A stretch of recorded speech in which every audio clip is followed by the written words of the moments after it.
సాయంకాల సమయములో సంధ్యాదీపారాధనలో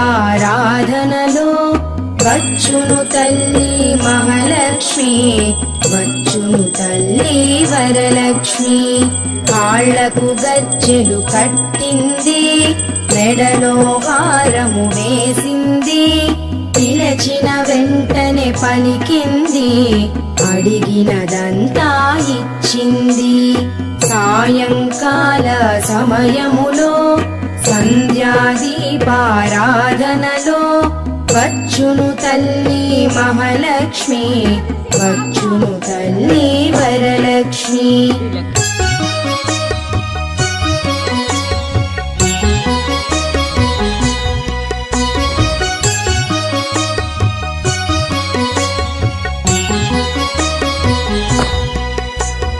ధనములని